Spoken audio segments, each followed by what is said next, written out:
Hello mga pingpongers, magandang araw po sa ating lahat. Another day, another racket na naman po ang sinet up natin dito of course sa Pingpong Polomolok.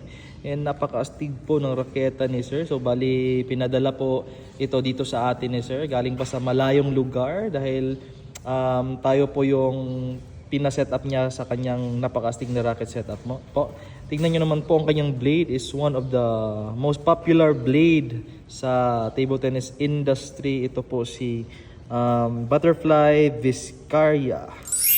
Pinakasikat na blade sa Butterfly. Napakaastig na blade guys. Kung control at speed ang pag-uusapan, talagang hindi ka dito mabibitin. And ang kanyang red rubber naman po ay si Tenergy 05. For its black rubber ay si Butterfly Rosena. By the way, shoutout po kay Sir Peeves. Sir, thank you so much for trusting Pingpong Polomolok. Sana po ma-enjoy po kayo sa paglalaro ng pingpong gamit ang raketang ito.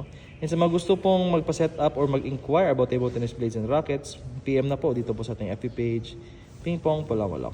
Thank you so much. God bless.